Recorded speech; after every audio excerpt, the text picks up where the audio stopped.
نوجوان جابس کے حوالے سے، رزق کے حوالے سے بہت پریشان ہیں، ایسا کیوں؟ دیکھیے، سب سے پہلی بات تو یہ ہے کہ آپ تب تک کسی بھی مسئلے کا حل نہیں ڈھونڈ سکتے جب تک آپ اس کے اسباب پہ نظر نہ رکھتے ہو.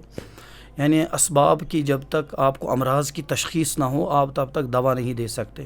پہلے آپ ان امراض کو جمع کر لیں کہ جن امراض کے نتیجے میں نوجوانوں کے یہاں یہ پریشانی ہے، رزق کی پریشانی. تو میں سمجھتا ہوں کہ اصل میں یہ توکل اور یقین کی کمی ہے. یعنی آپ کو پتہ ہے کہ ہمارے اسلام میں سب سے پہلی جو بات یعنی سکھائی جاتی ہے وہ یعنی ایمانیات کے حوالے سے.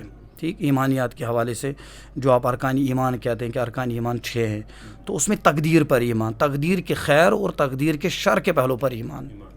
اچھا، تو اگر آپ کی تقدیر میں، اگر مثال کے طور پر آپ کی تقدیر میں اللہ تعالیٰ نے آپ کی پیدائش یعنی جب آپ 4 مہینے کے تھے تو تب جا کر اللہ تعالیٰ نے آپ کا رزق لکھ لیا ہے، طے کیا ہے. جیسے عبداللہ بن مسعود رضی اللہ تعالیٰ عنہ فرماتے ہیں کہ صادق المصدوق پیغمبر صلی اللہ علیہ وسلم نے فرمایا کہ جب ایک بچہ جو ہے جنین جو ہوتا ہے، جب یہ 4 مہینے کا ہوتا ہے تو پھر کچھ چیزیں لکھ لی جاتی ہیں، تو اس میں بھی کتبی رزق ہی سب سے پہلی چیز جو لکھ لی جاتی ہے وہ رزق ہے.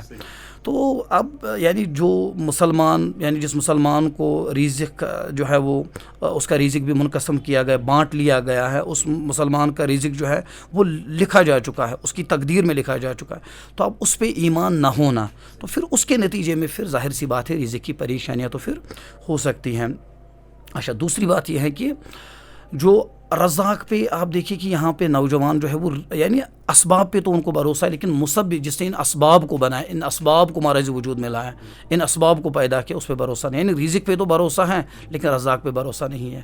امام حسن بصری رحمۃ اللہ علیہ نے ایک جگہ پہ لکھا ہے کہ فرماتے ہیں کہ امام حسن بصری کا ایک بہترین قول ہے، فرماتے ہیں کہ اللہ تعالیٰ نے تقریباً 90 سے زائد مقامات پر رزق کے وعدے دیے ہیں کہ میں آپ کو یعنی آپ کے رزق کا ذمہ دار ہوں، آپ کو کھلانے والا ہوں، آپ کو پلانے والا ہوں، آپ تب تک نہیں مر سکتے جب تک آپ اپنی روزی پوری نہیں کر سکتے، یعنی رزق کا ایک لقمہ بھی آپ پورا نہ کرنے کے بغیر نہیں مر سکتے.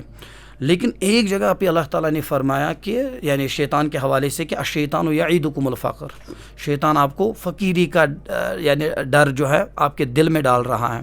تو اب اس آیت یا اس ڈر کی وجہ سے جو ہے یہ اپنی تمام توانائیاں، اپنی تمام صلاحیتیں جو ہے وہ ضائع کر رہا ہے، اور باقی جو 90 مقامات پر اللہ تعالیٰ نے قرآن میں وعدے دیے ان کو بول چکا ہے.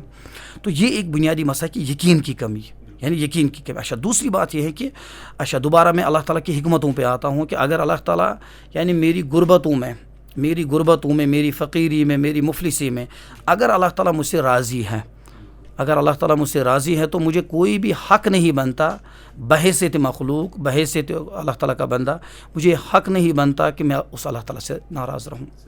ایک حدیث قدسی میں ہے جس کو کنز العمال میں یعنی نقل کیا گیا ہے کہ اللہ تعالیٰ فرماتے ہیں کہ ان من عبادی، میرے بندوں میں سے ایسے کچھ بندے ہیں کہ اگر میں ان کو امیر بناؤں تو وہ بگڑ جائیں گے، تو یعنی میری حکمت کا تقاضا ہے کہ ان کو غریب ہی رکھا جائے. اچھا، دوسری بات یہ ہے کہ میرے بندوں میں سے کچھ بندے ایسے ہیں کہ اگر ان کو امیر بنا دیا، اگر ان کو غریب بنا دیا جائے تو وہ بگڑ جائیں گے. تو ان کی بہتری جو ہے یعنی ان کی بہتری، ان کی اصلاح جو ہے وہ ان کی امیری میں ہی اللہ تعالیٰ نے ان کی امیری میں ہی مضمر رکھی ہے. تو کہنے کا مقصد یہ ہے کہ اللہ تعالیٰ کی حکمتوں کا شعور بھی یعنی یہ ڈیولپ ہونا چاہیے. جب آپ یہ سمجھتے ہیں کہ اللہ تعالیٰ مطلب کھلانے والا ہے، پلانے والا ہے، اگر اللہ تعالیٰ نے مجھے غریب رکھا ہے، اللہ تعالیٰ نے مجھے نوکری نہیں دی، اللہ تعالیٰ نے مجھے جاب نہیں دیا، مجھے یعنی وہ کام کرنے نہیں دیا، تو ظاہر سی بات ہے کہ اس کے پیچھے اللہ تعالیٰ اگر آپ کو کسی چیز سے روک رہا ہے، یعنی آپ جانا چاہتے ہیں لیکن آپ نہیں جا پاتے، تو اس میں اللہ تعالیٰ کی کوئی نہ کوئی حکمت ہوگی. عسیٰ ان تکرہوا شیئا وہو خیر لکم وعسیٰ ان تحبوا شیئا وہو شر لکم. تو اس کو اللہ تعالیٰ نے اس طریقے سے تعبیر فرمایا. تو رزق کے حوالے سے یعنی تقدیر پر ایمان، تقدیر پہ ایک ایمانی محکم ہونا چاہیے. ان الرزق لا یطلب العبد کما یطلب اجلہ، رزق ایک انسان کا اس طریقے سے تعاقب کرتا ہے کہ جس طرح یعنی ملک الموت انسان کا تعاقب کرتا ہے. جو ملک الموت کے پیچھے جائے گا یا اس کو ڈھونڈنے لگے گا، اس کو تلاش کرنے لگ جائے گا، ظاہر سی بات ہے اس کو یعنی بیوقوفی کہا جائے گا. تو اسی طریقے سے علی ھذا القیاس یعنی جو بندہ رزق کے بارے میں پریشان ہے نا، وہ یعنی میرے خیال سے اس کے لیے بیوقوفی کے سوا کچھ بھی نہیں. لیکن یہاں پہ کنفیوژن ہے کہ مطلب کئی لوگ اسی تقدیر کی بات ابھی ہوئی، تقدیر کو استعمال کر کے یہ سمجھتے ہیں کہ یہ تقدیر میں لکھا ہے تو پھر رزق کے حوالے سے تقدو نہیں کرتے. تو ان کے لیے آپ کی میسیج کیا رہے گی؟ امام غزالی رحمۃ اللہ علیہ نے اگر آپ ان کی احیاء العلوم اٹھائیں تو احیاء العلوم کے بارے میں مولانا ابوالحسن ندوی نے کہا تھا کہ ہماری جو پوری اسلامی تاریخ ہے وہ احیاء العلوم کے بغیر نامکمل ہے. میں ہر نوجوان سے ہر نوجوان کو سجیسٹ کرنا چاہوں گا کہ وہ احیاء العلوم کو ایک دفعہ پڑھیں. اس کی ایک مختصر بھی آتی ہے، مختصر احیاء العلوم، اس کا ایبریجڈ ورژن. اچھا پھر جو ہے منہاج القاصدین بھی، آپ مختصر منہاج القاصدین بھی پڑھ سکتے ہیں. تو اس میں امام غزالی نے اس پہ سیر حاصل بحث کی ہے کہ توکل کا مطلب یعنی ترک الکسب نہیں ہوتا، یعنی کمائی کو چھوڑنا نہیں ہوتا، بلکہ پھر انہوں نے حضرت عمر رضی اللہ تعالیٰ عنہ کے حوالے سے کچھ اقوال نقل کیے. حضرت عمر فرماتے ہیں کہ کچھ اشخاص نے، میرے سننے میں آیا ہے کہ کچھ اشخاص نے جو ہے وہ یعنی تقدیر پہ بھروسہ کر کے، تقدیر پہ انحصار کر کے جو ہے اب کمانا چھوڑ دیا ہے. تو فرماتے ہیں کہ یہ جو ہے یہ یعنی اللہ تعالیٰ کے احکامات سے جو ہے فرار ہے، اللہ تعالیٰ کے احکامات سے تنفر ہے. تو اب کہنے کا مقصد یہ ہے کہ امام غزالی رحمۃ اللہ علیہ فرماتے ہیں کہ توکل کا ہرگز بھی یہ مطلب نہیں ہے کہ آپ کمانا چھوڑ دیں. دیکھیے صحابہ سے زیادہ توکل کو کون سمجھ سکتا تھا، صحابہ سے زیادہ تقدیر کو کون سمجھ سکتا تھا، لیکن وہ بہترین تاجر بھی تھے. حضرت عثمان غنی رضی اللہ تعالیٰ، حضرت ابوبکر صدیق تاجر تھے. یہاں تک کہ اگر کوئی نوجوان حضرت ابوبکر صدیق کے پاس آتا تو حضرت ابوبکر صدیق سب سے پہلا سوال ان سے ہی پوچھتے کہ آپ کیا کرتے ہیں.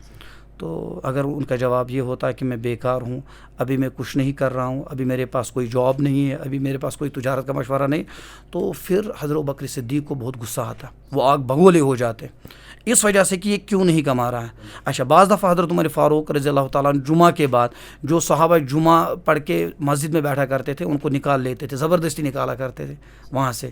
پھر کیا کرو گے، گھر والوں کو کیا کھلاؤ گے. تو اصل میں کمانا جو ہے نا، یعنی توکل کا مطلب، تقدیر کا مطلب جو ہے عدم کسب نہیں، یعنی تقدیر کمانے کے مخالف نہیں ہے. بس ہماری یعنی تقدیر کمانے کے مخالف نہیں ہے. تو تقدیر کا مطلب یہ ہے کہ یعنی پہلے اونٹ کو باندھو اور اس کے بعد اللہ تعالیٰ پر توکل کرو، جس کو آپ کہتے ہیں السعی منی والاتمام من اللہ، کوشش میری طرف سے اور اتمام اللہ تعالیٰ کی طرف سے. لیکن تقدیر جو ہے نا، تقدیر کی بحث جو ہے یہ بہت گنجلک بحث ہے. ہماری تاریخ میں آپ دیکھیے کہ اس میں دو گروہ مطلب آلریڈی ہم پاتے ہیں. تو ان میں ایک قدریہ کے ایکسٹریم ہے اور دوسری جو ایکسٹریم ہے وہ جبریہ کے ایکسٹریم ہے. ایک کا ماننا یہ تھا کہ ہم پوری تقدیر کے پابند ہیں، ہم کچھ نہیں کر سکتے. اچھا دوسروں کا ماننا یہ تھا کہ جو دوسرا گروہ تھا وہ کہتے تھے کہ ہم تقدیر کے ہاتھوں مجبور ہیں، اور دوسرا گروہ کہتا تھا کہ نہیں، ہم تقدیر سے آزاد ہیں.